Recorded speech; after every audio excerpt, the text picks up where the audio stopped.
Welcome to രാഖീസ് kitchen. ഇന്നത്തെ നമ്മുടെ recipe എന്ന് പറയുന്നത് സാധാരണ രീതിയിലുള്ള മുളക് ബജിയിൽ നിന്നൊക്കെ വളരെ വ്യത്യസ്തമായിട്ട് നോൺ വെജിൻ്റെ ഫില്ലിങ്സ് ഒക്കെ അകത്ത് നിറച്ച ശേഷം മുക്കിപ്പരിച്ചെടുക്കുന്ന ഒരു മുളക് ബജിയാണ്. വളരെ വെറൈറ്റി ആയിട്ടുള്ളൊരു ടേസ്റ്റാണ്. അപ്പോൾ എല്ലാവരും ഒന്ന് ട്രൈ ചെയ്ത് നോക്കുക. ട്രൈ ചെയ്ത് നോക്കിയിട്ട് ഫീഡ്ബാക്ക് അറിയിക്കാൻ മറന്നു പോവല്ലേ. അപ്പോൾ നമുക്ക് വീഡിയോയിലോട്ട് പോയിട്ട് വരാം.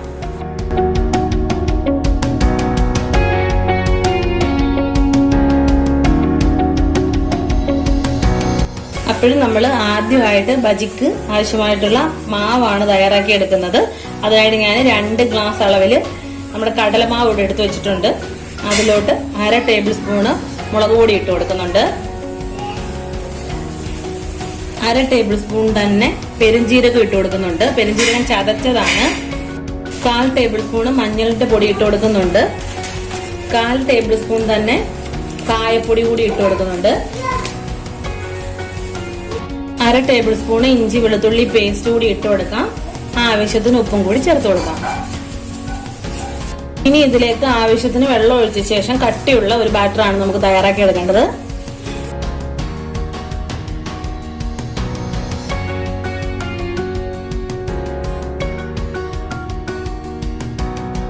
അപ്പോൾ കട്ട എല്ലാം ഉടച്ച് നല്ല തിക്കായിട്ടുള്ള ഒരു ബാറ്റർ തയ്യാറാക്കി വെച്ചിട്ടുണ്ട്.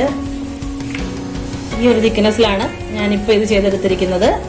ഇനി ഇതിലോട്ട് 2 സാധനങ്ങളോട് നമ്മൾ ചേർത്ത് കൊടുക്കാൻ പോവാണ്. അതായത് 1 ടേബിൾ സ്പൂണ് റവയാണ് ഞാൻ ചേർത്ത് കൊടുക്കുന്നത്. റവ അല്ലെങ്കിൽ 1 ടേബിൾ സ്പൂൺ തന്നെ അരിപ്പൊടി ചേർത്ത് കൊടുത്താലും മതി. ഞാനിപ്പോൾ റവ ചേർത്ത് കൊടുത്തിട്ടുണ്ട്. ഇനി ഒരു 2 പിഞ്ച് സോഡാപ്പൊടി കൂടി ചേർത്ത് കൊടുക്കുന്നുണ്ട്. ഇനി ഒന്നുകൂടെ ഒന്ന് മിക്സ് ചെയ്ത് കൊടുക്കാം.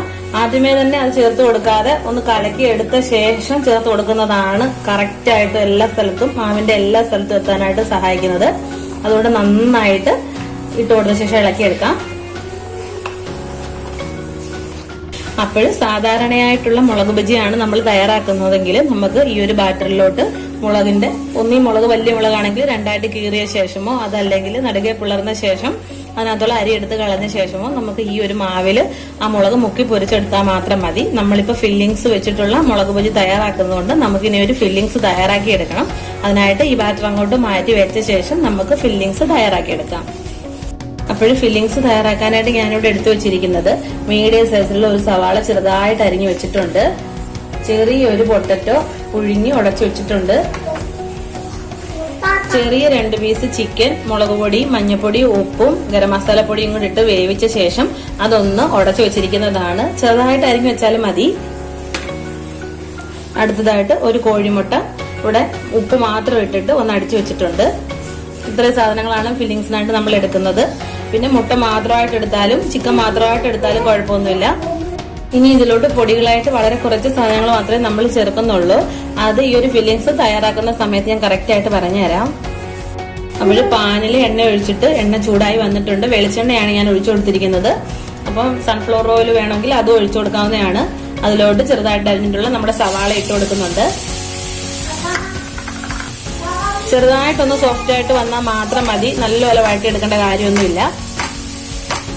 വളരെ കുറച്ച് ഉപ്പ് മാത്രം ഇട്ട് കൊടുത്താൽ മതി. കാരണം നമ്മൾ ബാറ്ററിനകത്ത് ആവശ്യത്തിന് ഉപ്പ് ഇട്ടിട്ടുണ്ട്. അതേപോലെ തന്നെ ചിക്കനും മുട്ടയ്ക്കും ആവശ്യമായിട്ടുള്ള ഉപ്പ് ഇട്ടിട്ടുണ്ട്. ഇനി ഈ ഒരു സവാളയ്ക്ക് ആവശ്യമായിട്ടുള്ള ഉപ്പ് മാത്രമാണ് ഇട്ട് കൊടുത്തിരിക്കുന്നത്. അപ്പം ഇത് സോഫ്റ്റ് ആയിട്ട് വന്നിട്ടുണ്ട്. ഇനി നമുക്ക് ഇതിലോട്ട് കുറച്ച് പൊടികളൊന്ന് ചേർത്ത് കൊടുക്കാം. ഒരു 3 നുള്ള് മഞ്ഞൾപ്പൊടി ചേർത്ത് കൊടുത്തിട്ടുണ്ട്. 3 നുള്ള് തന്നെ മുളക് പൊടി ചേർത്ത് കൊടുത്തിട്ടുണ്ട്. 3 നുള്ള് തന്നെ പെരുംജീരകം ചേർത്ത് കൊടുത്തിട്ടുണ്ട്. പെരുംജീരകം ചതച്ചതാണ്, അതും കൂടി ചേർത്ത് കൊടുത്തിട്ടുണ്ട്. 3 നുള്ള് തന്നെ കായത്തിന്റെ പൊടി ചേർത്ത് കൊടുക്കുന്നുണ്ട്.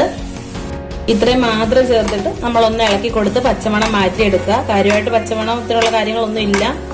എങ്കിൽ ജസ്റ്റ് ഒന്ന് ഇളക്കി കൊടുക്കാം. ഇനി നമുക്ക് ഇതിലോട്ട് പുഴുങ്ങി ഉടച്ചു വെച്ചിരിക്കുന്ന പൊട്ടറ്റോ ചേർത്ത് കൊടുക്കണം.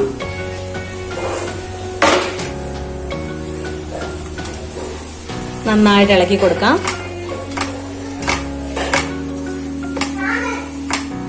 നന്നായിട്ട് ഇളക്കി കൊടുത്ത ശേഷം നമുക്ക് മുട്ട ഒഴിച്ചു കൊടുക്കാം. മുട്ട ഒഴിച്ചു കൊടുത്തിട്ട് നന്നായിട്ട് അന്നേരം തന്നെ ഇളക്കുക. കാരണം നമുക്ക് വളരെ ചെറിയ പീസുകളാണ് മുട്ടയുടെ വേണ്ടുന്നത്. അതുകൊണ്ട് പെട്ടെന്ന് തന്നെ ഇളക്കി കൊടുക്കാം. മുട്ട ഒഴിച്ചു കൊടുക്കുമ്പോൾ ഹൈ ഫ്ലെയിമിലാക്കിയിട്ട് വേണം ഒഴിച്ചു കൊടുക്കാനായിട്ട്. എങ്കിലേ അത് പെട്ടെന്ന് നമുക്ക് ഉടഞ്ഞു കിട്ടത്തുള്ളൂ. നന്നായിട്ട് ഉടച്ചെടുത്തിട്ടുണ്ട്. ഇനി ഇതിലോട്ട് ചിക്കന്റെ പീസ് കൂടി ചേർത്ത് കൊടുത്ത ശേഷം നമുക്ക് നന്നായിട്ട് ഇളക്കിയെടുക്കാം. അപ്പോൾ ചിക്കനും കൂടി ഇട്ട ശേഷം നന്നായിട്ട് ഇളക്കി കൊടുക്കാം. സ്റ്റൗ ഓഫ് ചെയ്യുന്നതിന് മുമ്പ് കുറച്ച് മല്ലിയിലും കൂടി ഇട്ട് കൊടുക്കാം. ഒന്ന് ഇളക്കിയിട്ട് സ്റ്റൗ ഓഫ് ചെയ്യാം. എന്നിട്ട് ഇതൊരു പാത്രത്തിലോട്ട് മാറ്റി വെക്കാം. അപ്പോഴും നമ്മൾ ഫില്ലിങ്സും അതേപോലെ തന്നെ ബാറ്ററും തയ്യാറാക്കി വെച്ചിട്ടുണ്ട്. ഇനി നമുക്ക് മുളകൊന്ന് റെഡിയാക്കി എടുക്കണം. അതിനായിട്ട് ഇതിൽ നിന്ന് മുളക് എടുത്ത ശേഷം ഇതിന്റെ ഈ ഭാഗം ഒന്ന് നടുവേ കീറുക. അതിനുശേഷം ഇതിനകത്തുള്ള അരിയെല്ലാം എടുത്ത് കളഞ്ഞ ശേഷം നമുക്ക് ഇതിലോട്ട് ആ ഫില്ലിങ്സ് ഒന്ന് നിറച്ചു കൊടുക്കണം. ഞാൻ കാണിച്ചു തരാം.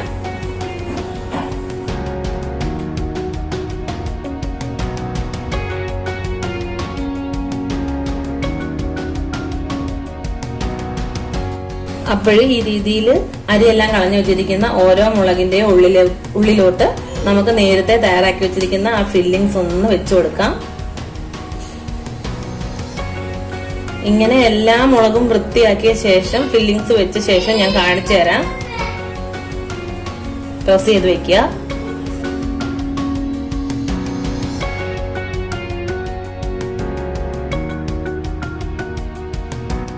ഞാനിപ്പോ മുളകെല്ലാം ഇവിടെ ഫില്ലിങ്സ് നിറച്ച് വെച്ചിട്ടുണ്ട്. ഇനി നമുക്ക് ഇത് ഓരോന്നായിട്ട് നമ്മുടെ ബാറ്ററിലോട്ട് മുക്കി ഒന്ന് പൊരിച്ചെടുക്കാം.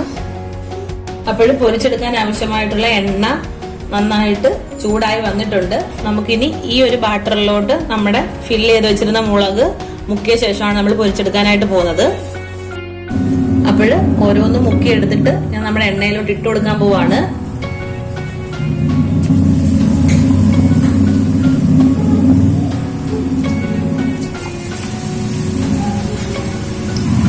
നന്നായിട്ട് തിളച്ചിരിക്കുന്ന എണ്ണയാണ്. ഇട്ട് കൊടുക്കുമ്പോൾ ഹൈ ഫ്ലെയിമിലും പിന്നെ ലോ ഫ്ലെയിമിലും ആക്കി കൊടുക്കുക. ഇത് നമുക്ക് റെഡി ആയിട്ട് കാണിച്ചു തരാം.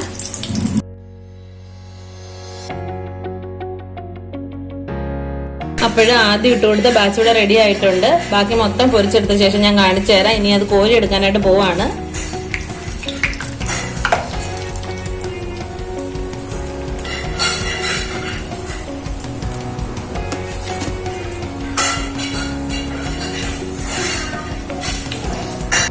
അപ്പോൾ നല്ല സൂപ്പർ ആയിട്ട് വന്നിട്ടുണ്ട്. ബാക്കി എല്ലാം കൂടി പൊരിച്ചെടുത്തിട്ട് വരാം. അപ്പോൾ ബജി എല്ലാം ഞാൻ വറുത്ത് കോരി എടുത്തിട്ടുണ്ട്. വളരെ പെർഫെക്റ്റ് ആയിട്ട് തന്നെ കിട്ടിയിട്ടുണ്ട്. അപ്പൊ അകത്തുള്ള ഫില്ലിങ്സ് എല്ലാം വളരെ നന്നായിട്ട് വെന്ത് കിട്ടിയിട്ടുണ്ട്. വളരെ ടേസ്റ്റിയാണ് ഈ ഫില്ലിങ്സ് ഒക്കെ ആയിട്ട് ഈ ഒരു ബജി കഴിക്കാനായിട്ട്. അപ്പൊ ഇത് തയ്യാറാക്കി നോക്കിയിട്ടില്ലാത്തവർ ആരെങ്കിലും ഉണ്ടെങ്കിൽ ഒന്ന് തയ്യാറാക്കി നോക്കുക. തയ്യാറാക്കി നോക്കിയിട്ട് ഇഷ്ടപ്പെടുവാണെങ്കിൽ ലൈക്ക് ഷെയറും കമന്റും ചെയ്യുക. അതേപോലെ സബ്സ്ക്രൈബ് ചെയ്യാത്ത ആരെങ്കിലും ഉണ്ടെങ്കിൽ സബ്സ്ക്രൈബ് ചെയ്യാൻ മറന്നുപോലെ. അതേപോലെ തന്നെ ഇനി നല്ലൊരു വീഡിയോയുമായിട്ട് കാണുന്നിടം വരേക്കും താങ്ക് യു.